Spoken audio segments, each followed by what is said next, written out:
Good morning. While we wait for other people, I just repeat the thing I was telling to two of you at the beginning about your accommodation and your project. At the end of August, you have to submit your project Viva report. Just the report, and it's the best draft you can do. Basically, try to make it a final version. Then in September, you have a Viva.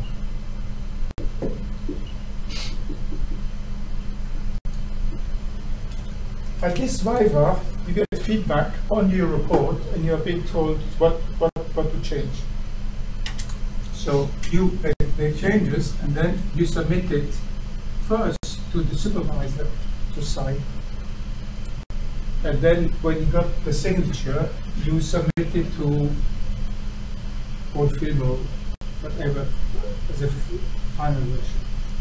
So here you have the signature, and here you have a final version. So some people have accommodation which stops somewhere here, and but you need accommodation until technically until here. So two things. One is the student accommodation service knows about the issue with MSc students, and they told me they have something in place to provide accommodation up to here. They keep forgetting it. So if you have an accommodation problem, speak to them. And if you don't get the right answers, send me an email, maybe with a list of students who need accommodation until when, and I go to see them to remind them what they promised. Better do it soonish than later. Okay. The other thing is this Viva could be done via Skype. If you have no demonstration requiring to be physically here, you could even have a robot, something you built which you took home, and you can show it up through Skype. The revision, you don't technically need to be here to do it. You could do it from home somewhere. So you could consider that September is not absolutely necessary for you to be in film. Think of it, it depends on your project. So plan the whole thing now. Don't wait until here while you're in the middle of writing up and you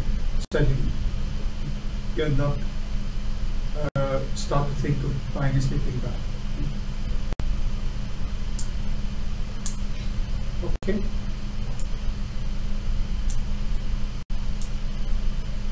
Still time to have a new girlfriend. There's a flat in place, something like that. Or boyfriend. Whatever kind of friend you like.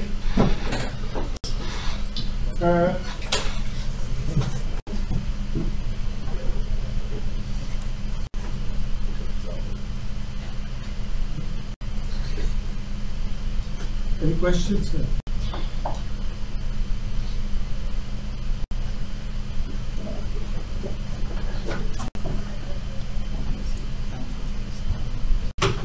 So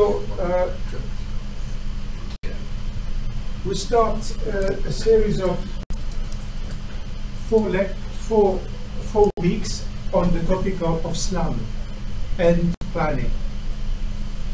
I'll explain what SLAM is. And planning, you probably think you know what planning means.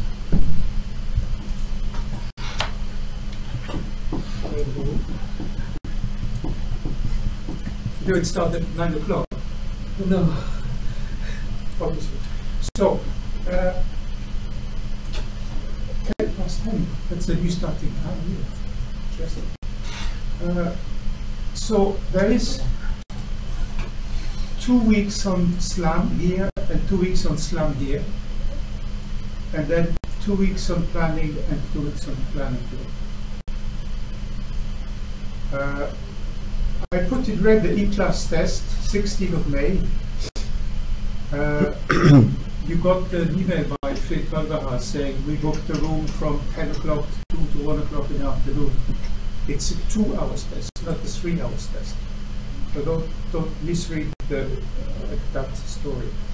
We booked more a longer time in case we have special needs students who need more time and so on. It turns out we have 2, and 2 of them need a different room. So we have actually 3 rooms booked. So people in this room will only have 2 hours.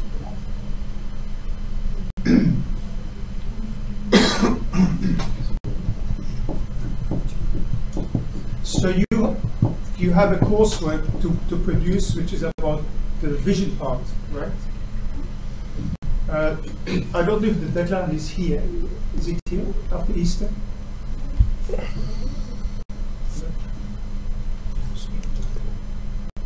But so I'm not sure it's here actually. This is the draft. Make sure you check the emails from Phil about that. 24th of April. 24th of April. 24th. Yeah, for Phil. So it's actually in this week here. Yeah.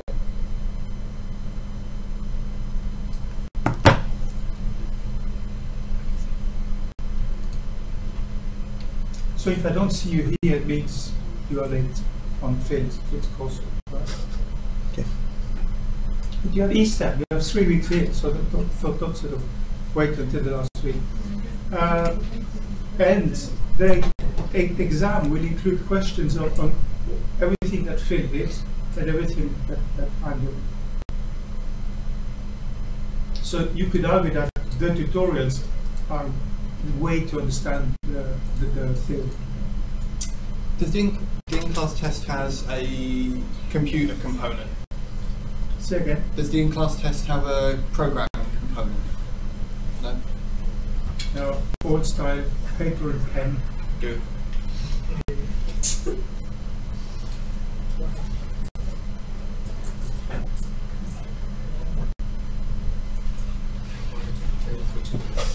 Quite early for a 10:15 start.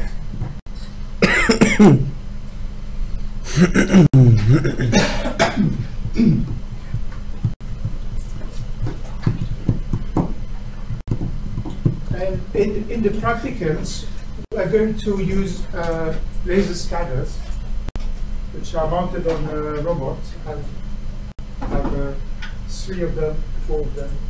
So we're going to work in group of 2 or 3. And the purpose will be to see the reality, because in theory these scanners give you fantastic things. In reality, it's very much more messy. So we will go through a number of experiments where the room is scanned, or the corridor. You build a map, you design a map by hand, try to do localization and so on, and see how that actually works in practice. And then possibly to stop dreaming about using SLAM in any possible application. Or only accept to do it if you're highly paid, okay? Because it's hard work. The fact that things like software like ROS have SLAM inside doesn't mean it works. You still need tuning, you still need to understand it.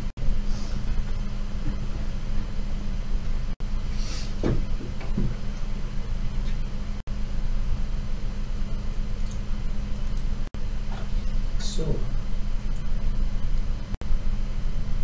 So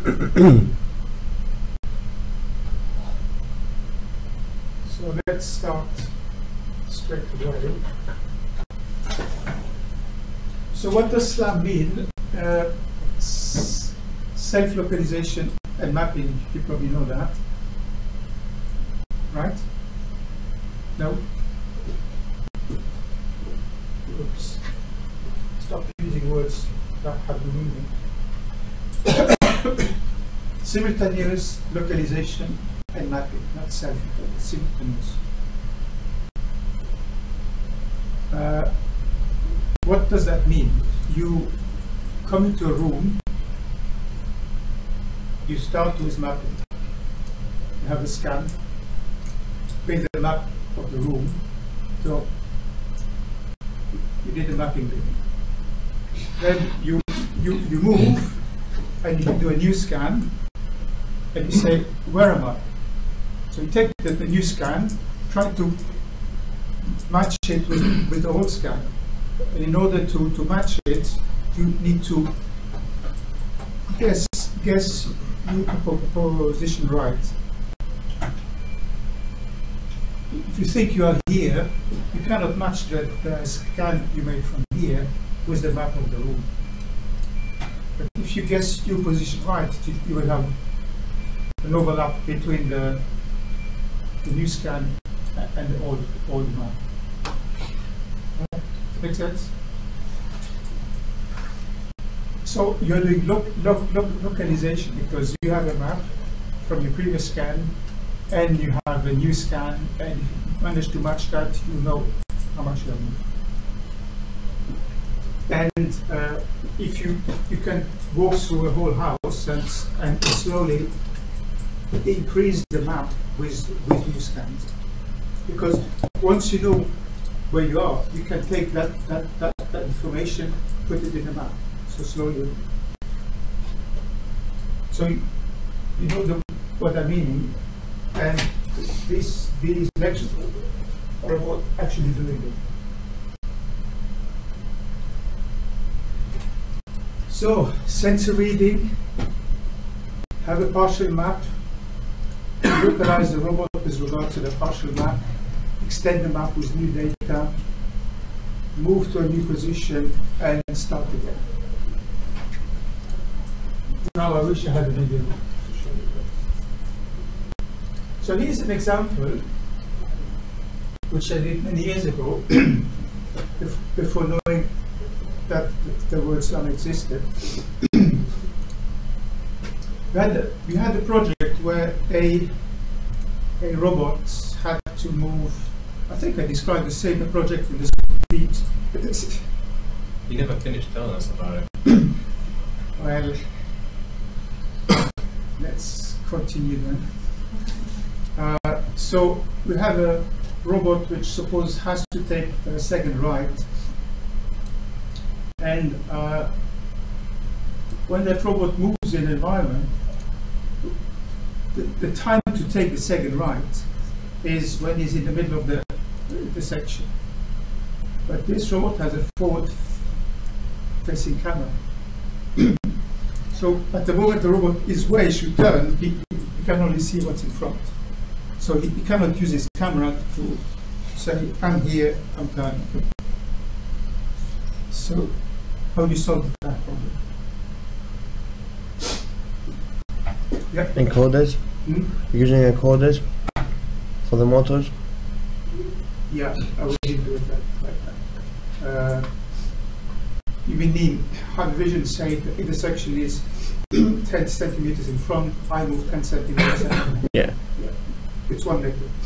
What we did is much more complicated.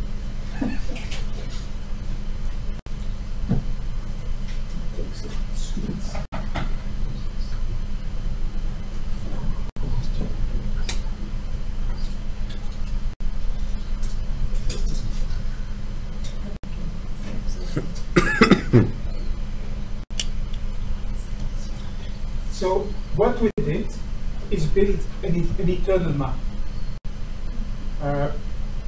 And that's how it worked. This is where the robot is. This is the first picture taken by the robot, and it's taken from the perspective of the camera. You can change the perspective, transform this picture into this picture here. Let's make it bigger.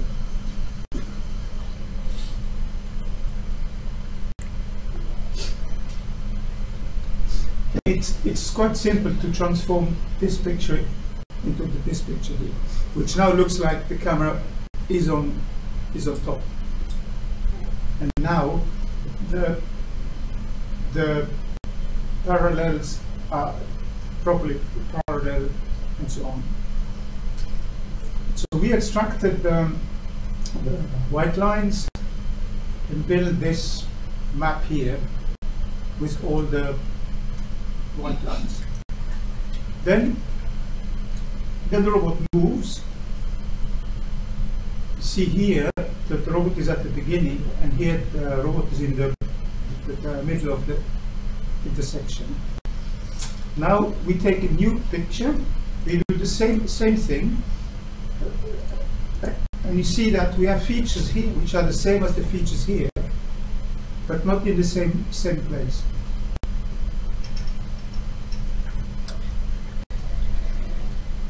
This triangle has moved further down, for instance.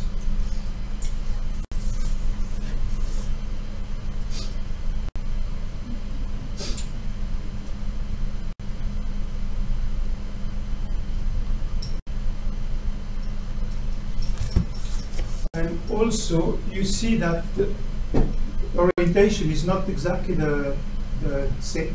So the robot has moved, has stopped with a small change. So what is these ones? It's the same as that.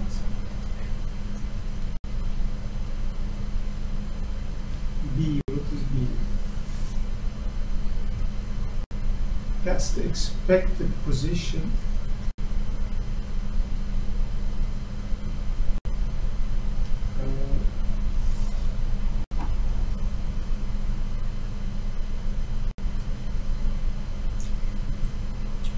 This is the superposition.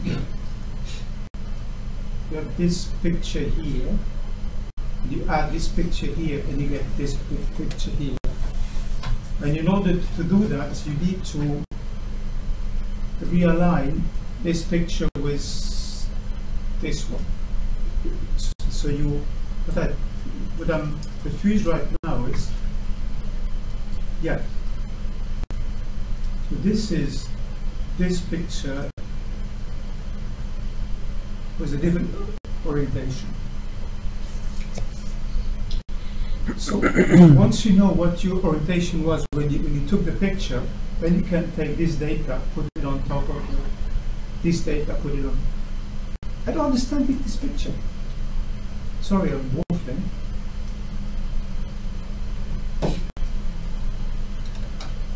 Okay, let's read the text. Say afterward motion showing expected position B. That's H. Best match of the new top view on map. So you do a match.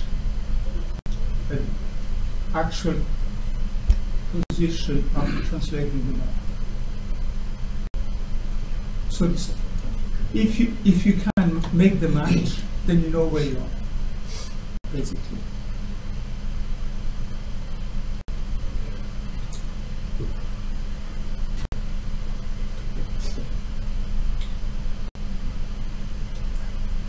And in order to do the match, you need to have a good guess of where you are, because otherwise you spend hours trying to find different orientation.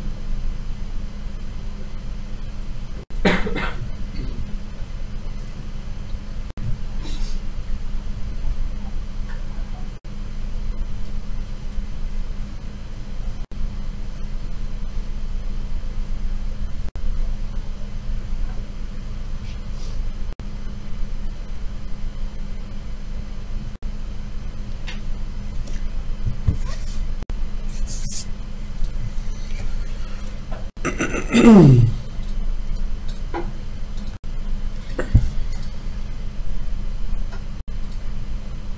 thought it was clear. So you produce a top view. You do a motion of a certain amount, and you translate the map by this amount of it. You think you have done. So your map is moving backwards because you move forward. Then you have the new picture, and you need to use a search method to find what's the best transformation, which puts the new picture on top of the old one. So here, what I'm showing afterwards is a score.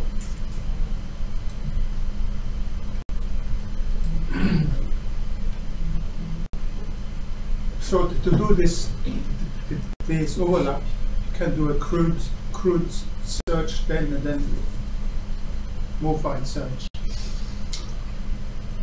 So that's a score, which is the number of pixels in one map being found in the same place as in the other map. If you have two black on top of each other, divide by the total number of black pixels, the line pixel. And here, that's the total number of pixels which are not there and are supposed not to be there. I hope it's right. And is both are there. No, not all. That's right. What's the not all function? Or XOR? XOR?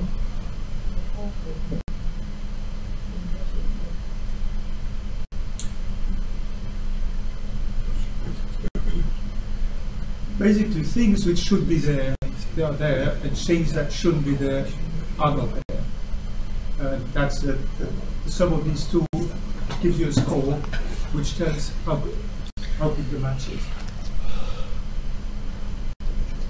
So one concept here is the concept of pose. The pose of the robot is defined by where it is, its position, and also its angle. So the pose is a three-dimensional vector. The rest of the course we're going to speak about pose all the time, so be aware of that.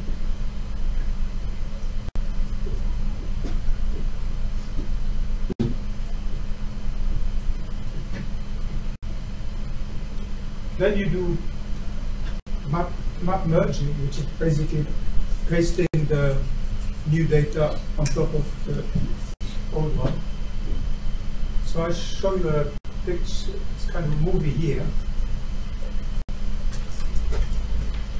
Here we have picture taken.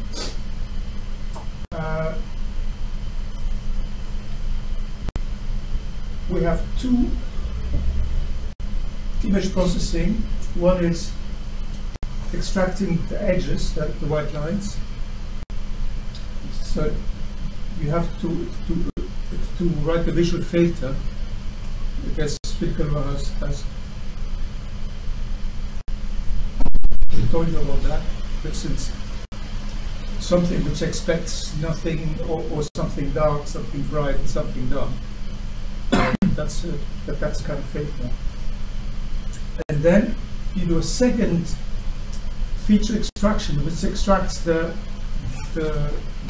gray part. So this picture here shows the road. This picture shows the edge of the road. For localization, edges are much better, because you make a small mistake and you lose it. Right? So, and here the robot had to turn right. So the robot had to find where is that intersection.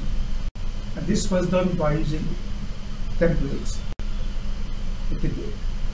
This is a right turn, straight line with a the section, and we searched the image for where does the template match best, which is a way of locating the right turn. Actually, I have a video. Actually, I have one. So, step 2, the robot has moved. Now it's over here. Just a big movement. And that's the image. That's the road. And the robot has moved itself to this point and is adding that extra bit of information here to the map. And that's what the map looks like. You're still looking for, this is looking for a straight line. Why did I do that? Ah, because it's the second right thing, so you have to count. Here you move even further. Now you're around here. So processing the lines gives you that. You add the lines to the existing map. You're adding something on top here. So now that's what the map looks like.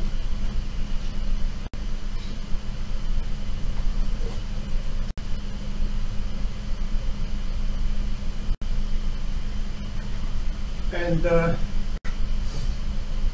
you're keep looking for a right turn, and you actually find the right turn here.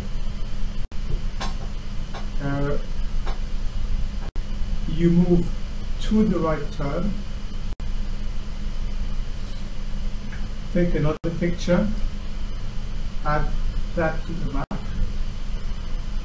and then actually make the turn. So when you do the turn, you rotate the map by 90 degrees. So now it looks like that's rotation left, yeah? Because you turn right, so you rotate the map left. And you take a new picture and you append it to the existing map. So, but that's where the story ends. Because tell a robot turn right. Once he has turned right, what happens next? Is it supposed to move? Supposed to? What was the benefit then of the images on the far right? Taking in the grey of the road. Is that just an example of why lines are better? This one here? Yeah. Well, the point is that when you do the turn, you don't see the turn. But based on this picture, you can say that you are in the right spot. I was just wondering about all of the images on the far right with the grey surfaces. Was there a reason that we did that? Because it all seems to be done with the edges. To locate the turn.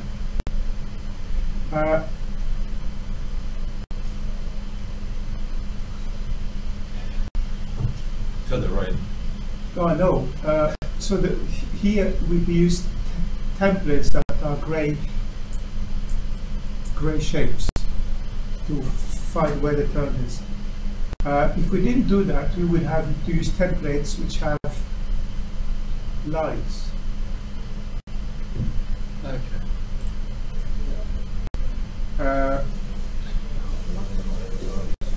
Yeah, because some of them do.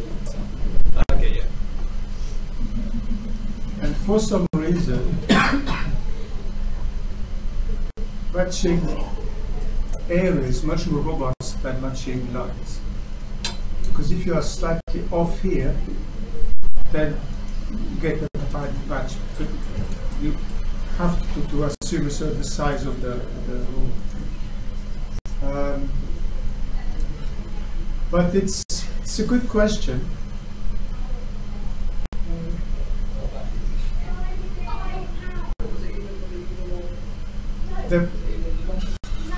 we see this picture becomes really noisy because you keep adding stuff on it, and not all stuff is actually good information.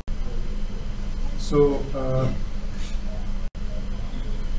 saying here, you sort of having points and lines all over the place. So, I think this is much more robust. But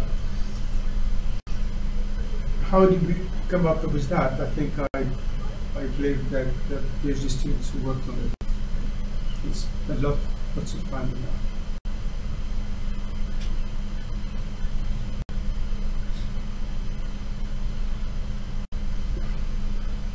So this is a good example of SLAM. You take a map, you locate yourself based on that map, add extra information in it, and so on. So that this map is progressively growing, and if your localization is good, you align the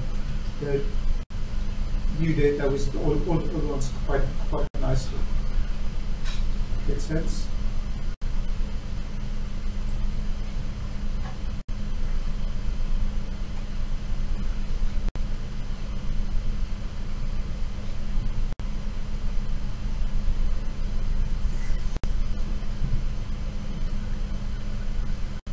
So what I'm doing here is give the individual stages of samples.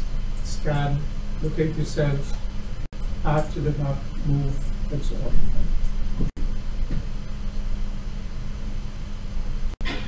And you have all the elements, which is data acquisition, data matching for localization, map extension, motion through the environment. And now you can think of all the problems with SLAM by looking at this example. For instance, if your self-localization is not perfect, if you try this angle, this angle, this angle, this angle, you will find the best match. But maybe not the right angle. If your angle steps are too big, you will not find the right angle. Make sense? If you try 30 degree, 30 degree, 40 degree, and the right answer is 42 degree, you're not going to find 40 as the best answer, but actually your localization is not good. If you want to have a more fine triangle of all possible poses of the robot, it takes more computing power. So compute. The accuracy of the method depends on computing resources. If you want to do it quickly, otherwise it takes a long time. And the more pixels you have in the map, the more fine the resolution in the map is, the better the localization, which again increases computing power. Now, the real limit is actually noise.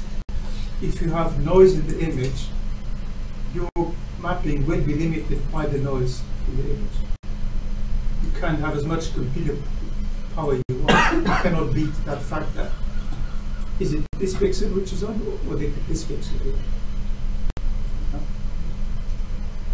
So the real physical limit is noise.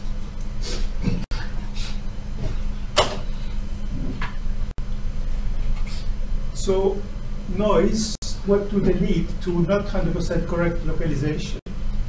And that means if you think you're like that, but actually you're like that, when you paste your new data into the existing map, your new data not in the right place. They are slightly off. So the map progressively accumulates your noise. Your localization errors result in map errors. Okay, that's obvious. Does it make sense, or who does not understand? Ask question now because it's simple. Okay. No. So I have to go through it. So Huh? I have to go through it because I have to memorize everything.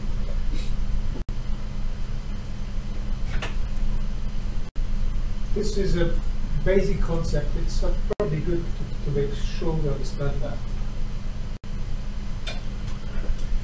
So you first scan.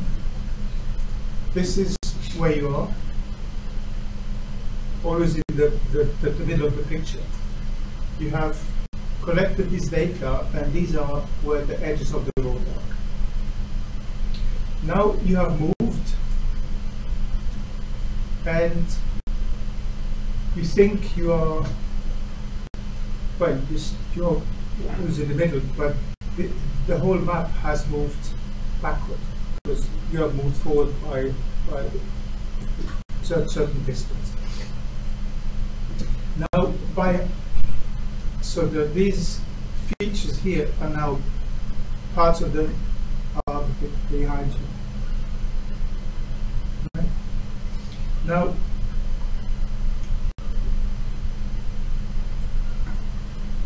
you want to know by how much you have exactly moved. So what you take these new features and try to superpose them with existing features. If you can, so this, if you can move the map until there's a perfect fit, then you know exactly where you are. And then you can plug new data on top of the old ones. Suppose you're not sure where you are. Suppose you have a problem fitting these on top of these, not really sure. When you plug the new data on top of the old one, you can have a misalignment. So the error, you are making an error in localizing yourself. Say, where do I need to go to be in order to have the best match? If you get this localization wrong, you will get the addition to the map wrong.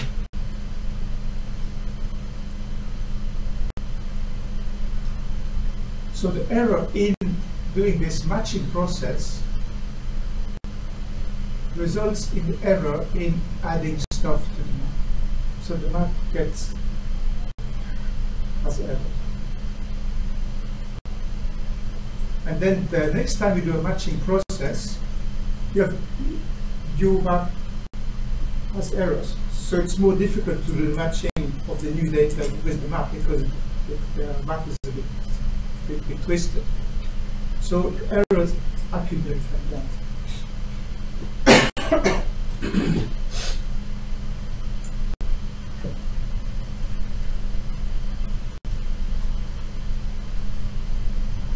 So noisy the data leads to not 100% correct localization. Errors in map merging. After several merging steps, errors accumulate at each step, and you can end up with a very strange map.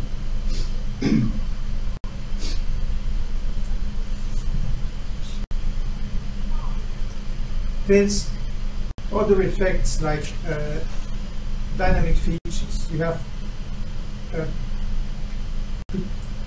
people walking in front of the robot. These are measured in one frame, you cannot measure in the next. You have to think of a way of not including them in the map.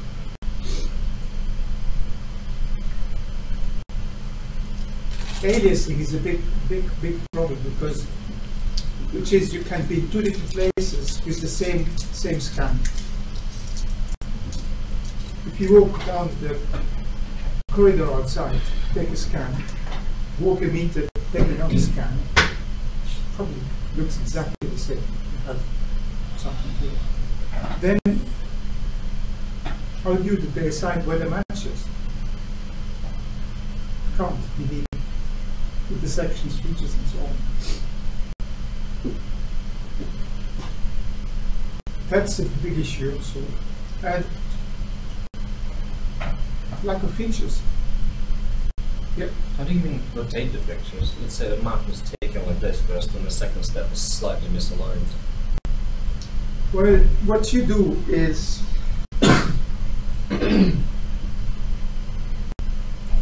ask again.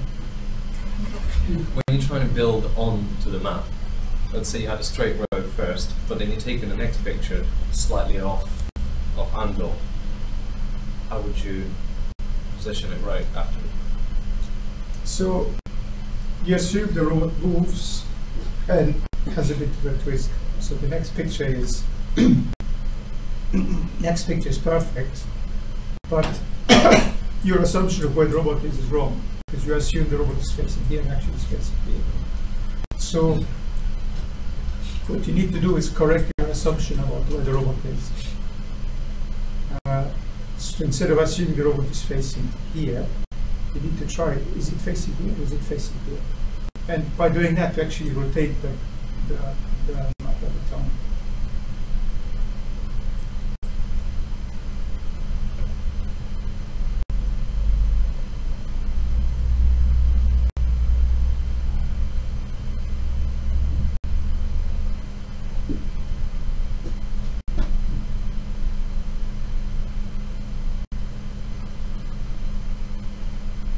Yeah, you do that.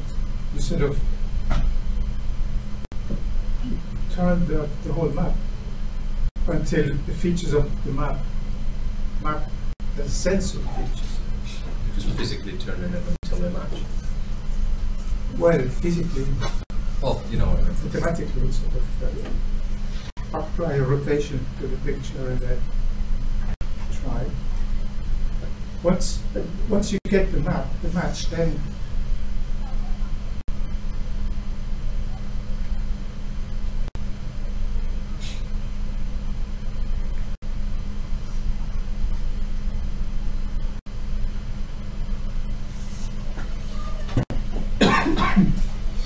how do you know the robot pose if you do that?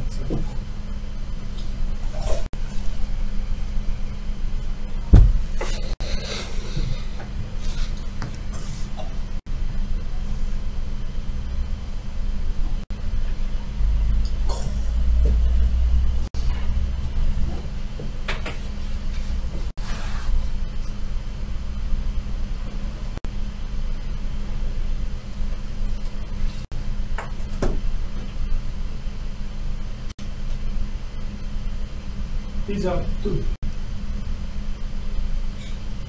Well, take this example here, last one.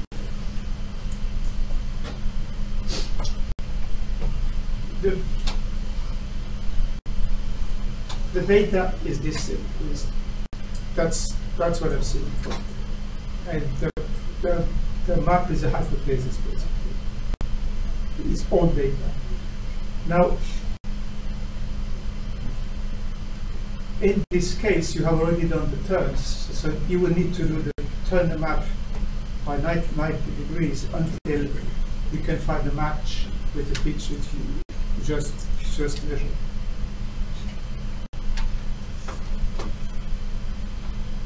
So you know exactly where the robot is facing at that point. In the map, the robot is. You have to turn the map like that. You will know the robot is facing here. Does it make sense? Or am I just making it more complicated with the measure?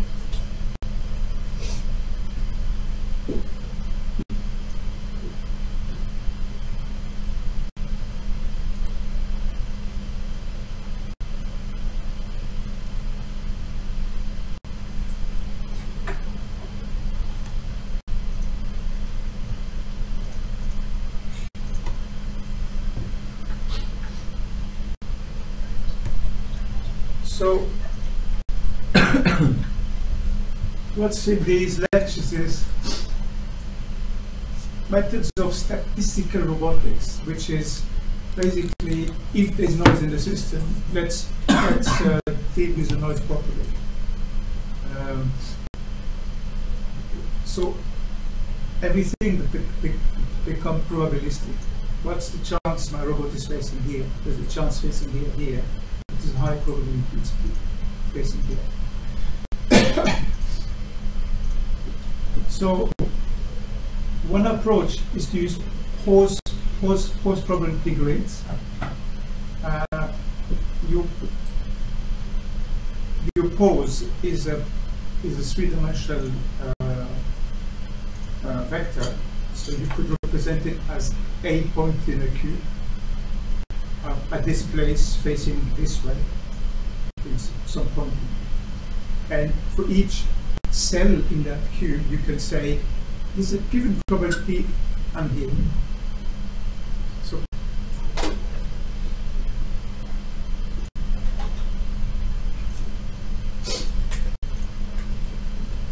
suppose you have a cube with here you have x position and the angle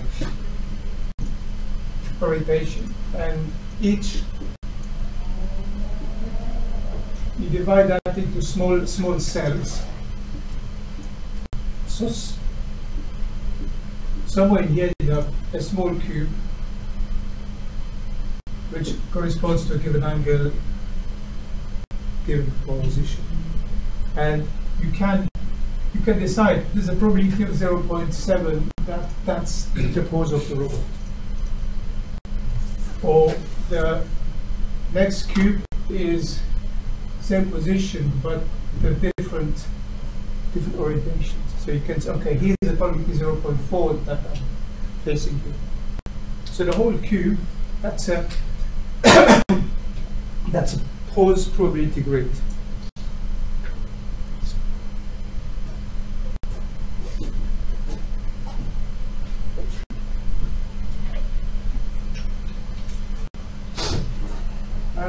And now, so in this approach, you have to.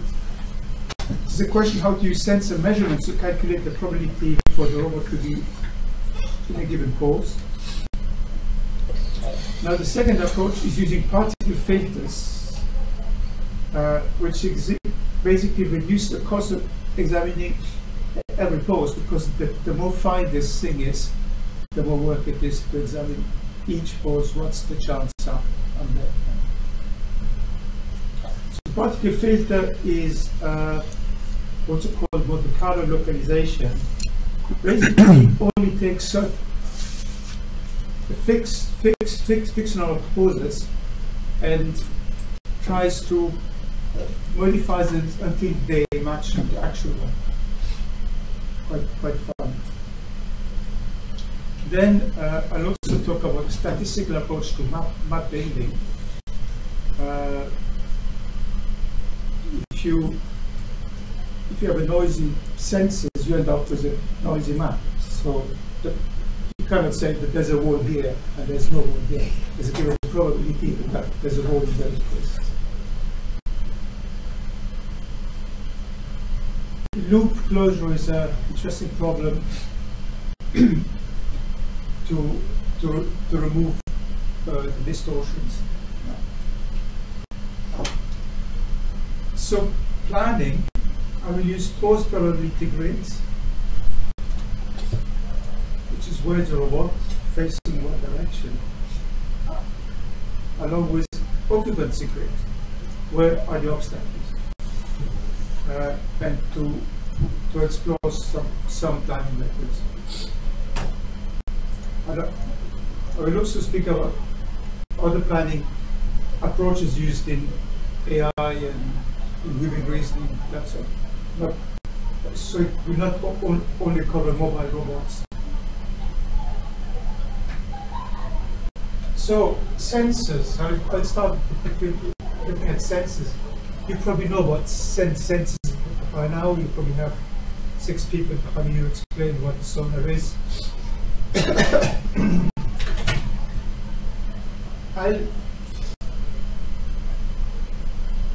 I'm looking at the sonar from the mapping perspective.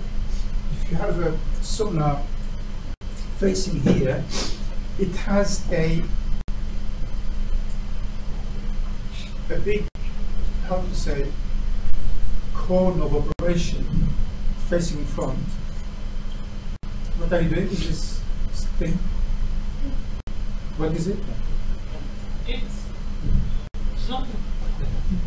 Nothing that moves. So, but you see here that there's also some side wings here.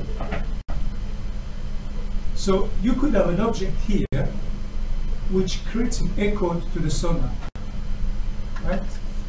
So you're facing here, but you get an echo back from the right.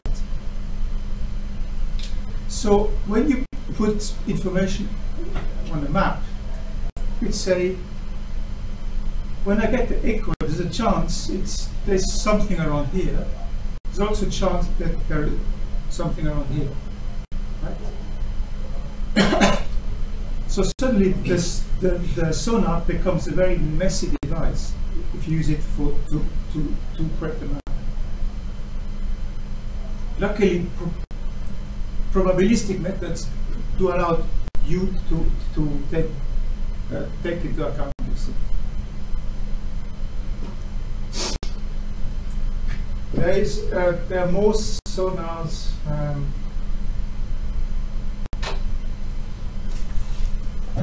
Actually, I forgot to show you a video about the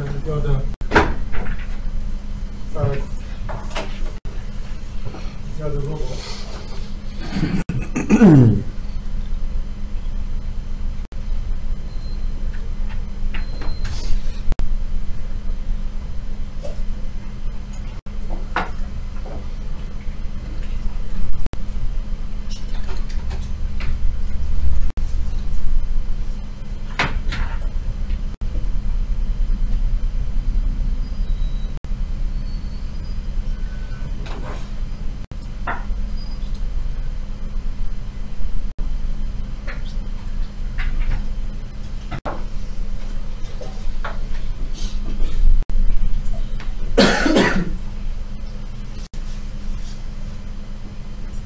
There's a sound that the person says, take a second ride.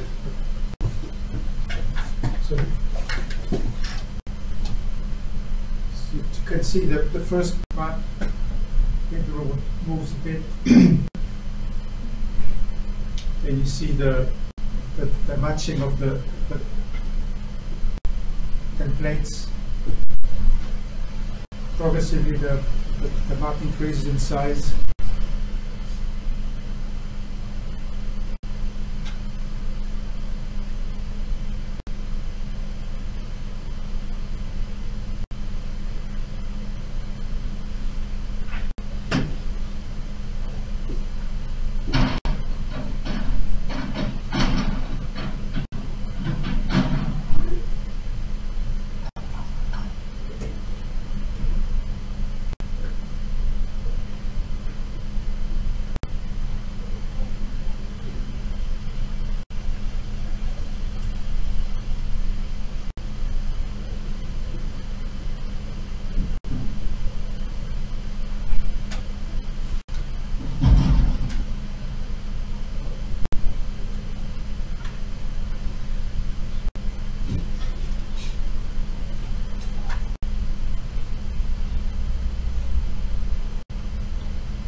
So this is real time.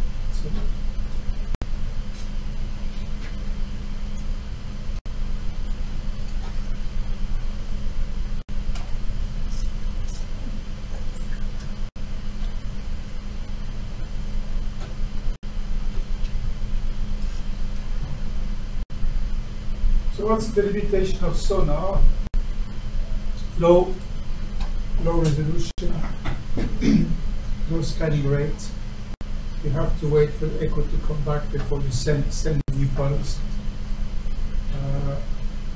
And if you're in a big room, you don't know how much time is. You know it could take quite a long time for the echo to come back. Specularity, if you look at the wall from the side, the echo may not come back. So there's an object here which is not measured. Multiple reflections, that's a pain because you send an you send it with a board, it bounces back, comes back. And it looks like, oh, there's something there which is miles away.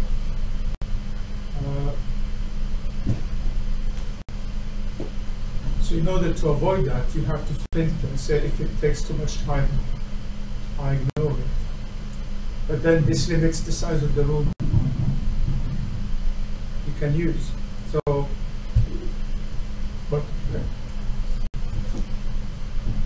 okay, so let's take a couple of minutes break. Not too much. Actually,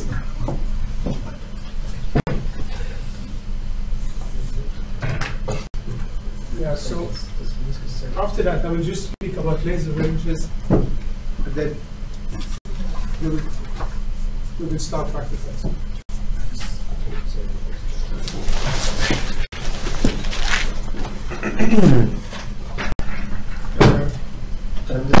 Just a minute. Oh shit, I should have said.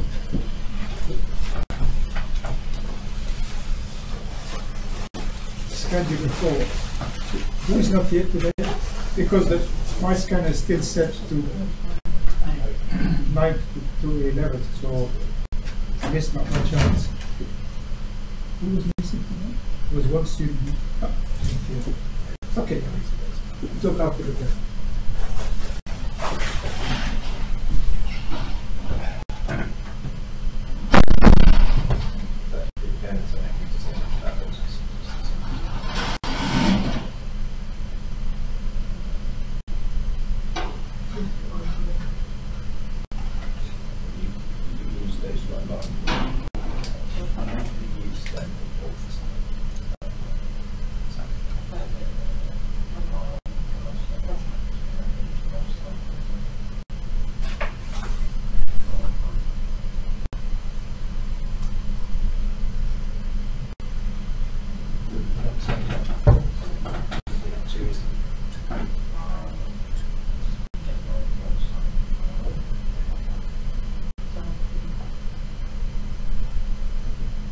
That's for sure.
a surprise.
Yeah, there's got a zero top there. It's called gear. That's the no, they get paid. Nice little village, but everyone knows how to remember that. Yeah, I know. Yeah, some really tiny old woman picked it up. I've got like 16 fingers and stuff.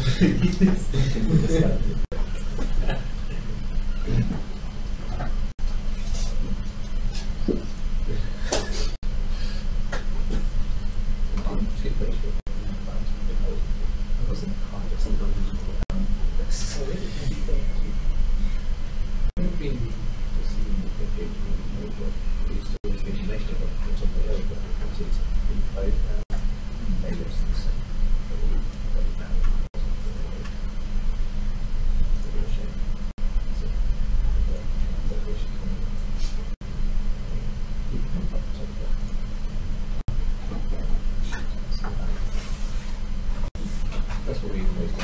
Just challenge our weapon.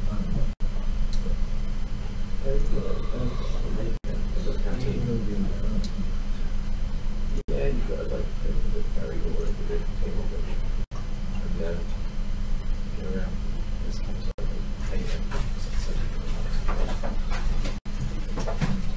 probably just one more.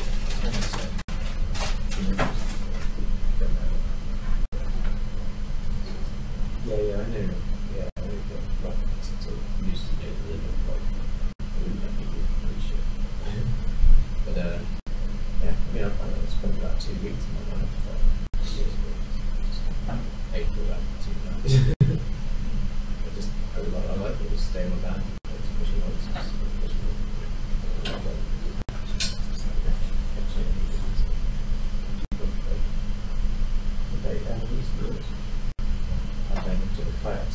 so you just during the day you drive down to the beach or something, just put the kayaks out and just go out. There's a map and stuff.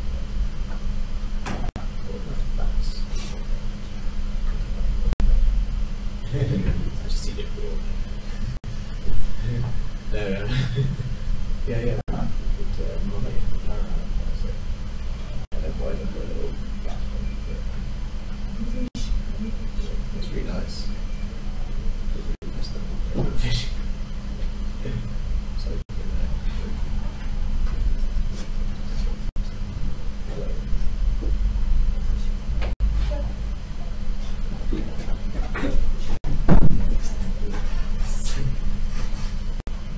So I guess Demetrius is missing, right? Yep.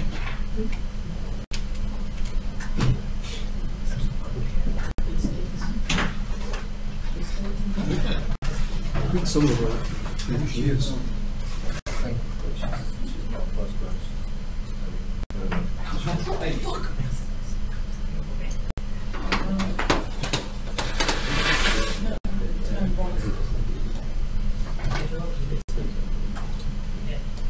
Okay, so I go back to the days.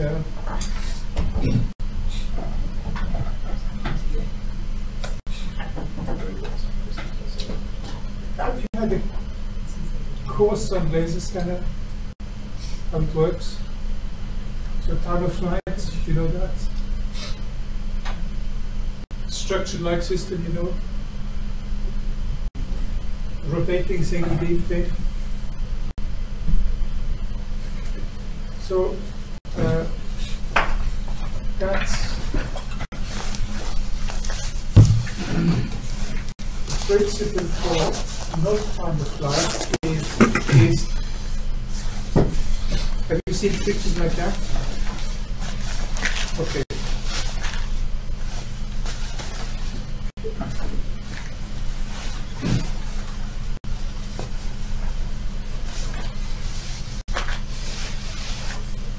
Have you seen this device? This is the sharp ranger. It's quite cheap, and it has a response curve like that. What you get out is the voltage, and the voltage is related to the distance, like that. The further away you are, the lower the voltage. So this thing has a source of light, and has a camera here, which measures reflected light.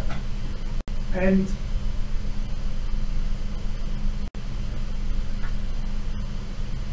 normally it should have pixels.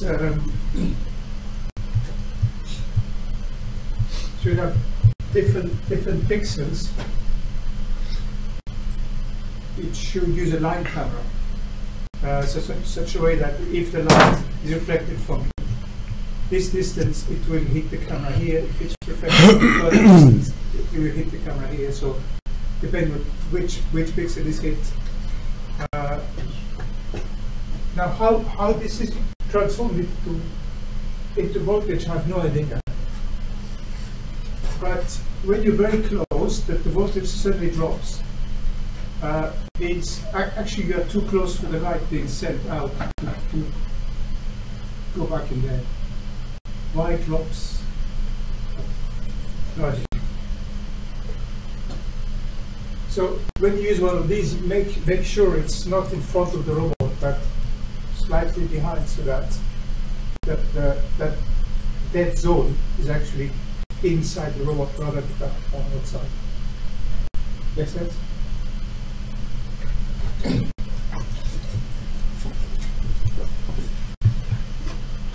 Take a robot, take a sensor, put it here.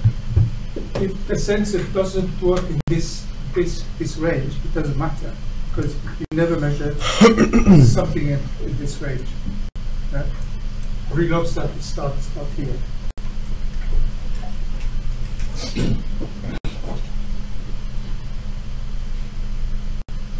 There's some strange things which I found. Laser ranger, they're sort of sensitive to the material on the reflecting surface. So here, if it's silver, gold, or aluminium, you get a different distance back.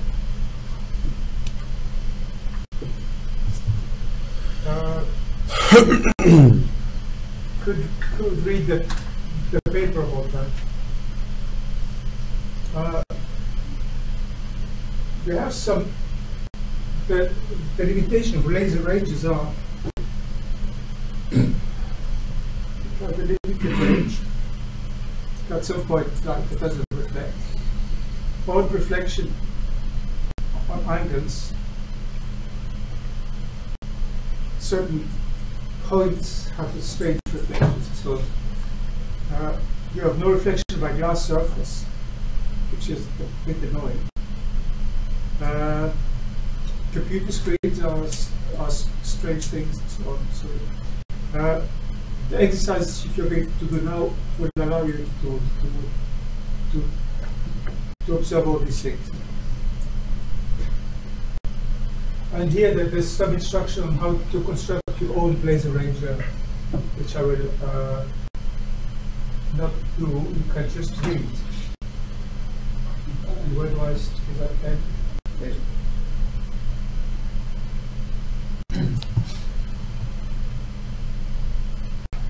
RGBD, you know that.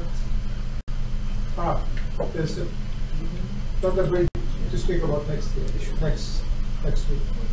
So, practicals.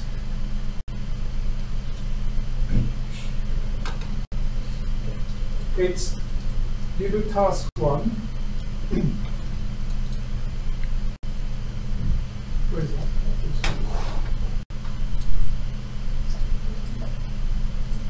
Where is it? Here. So we have two type of lidars. One is the arc lidar, which is on top of these robots, and we have a Hokuyu Ranger, which is this thing here. So you can use both, but at the same time. And you need to collect data according to the instructions in PDF sheets.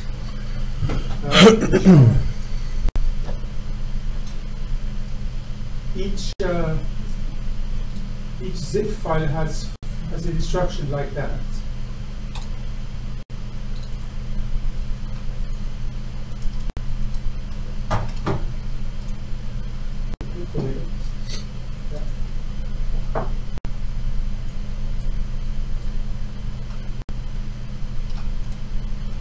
So you will need to install software to make these things work. And the software is,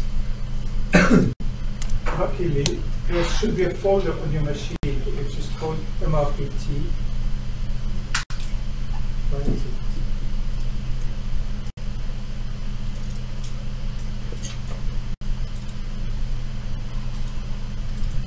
Do you have a folder in your machine? PT Master. That's all you have? Yeah. Yep. Same as yours. You should have 2-3 things.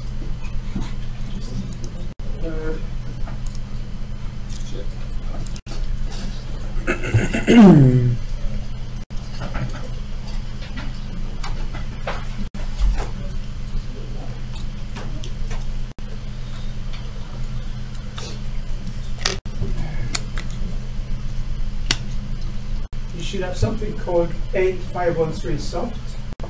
Yep. You have that? Okay.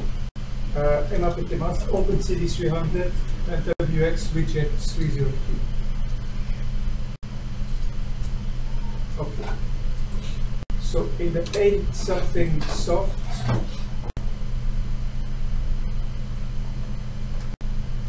I don't have it here. You can fix that quickly.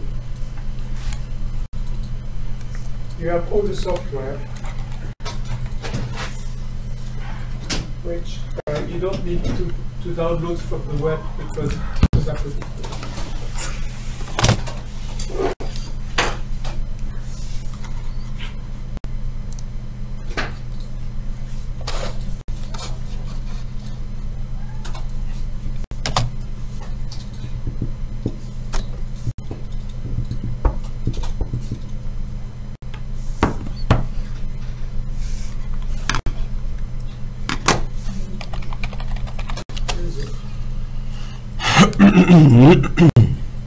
So here you have RP LiDAR SDK. RP LiDAR leads the driver. And that's for the other LiDAR. So each box contains a small robot with a LiDAR on top. We have two USB cables. One is to drive the robot, gray one, and one is to acquire data from the laser. So for the time being, you only use the black cable because it's just move it by hand. So we did 3 groups, holy groups. Yeah, this it looks like one group there, one group in the back, and one group usually here. He's also a friend of mine who's not here today. Huh? He's also Demetrius who's not here today. Demetrius? Yeah, Yeah, he's not here today. yes. So, he, like, we work together. Well, how will you work together if he's not here? Not now, I mean, for every other lab. Yeah, it's fine. Okay. Well, at least it explains how to install it, right? You can install it. So start working with the RP LiDAR bit. When you finished, you can use the Hokuyo laser radar. So group 1 here.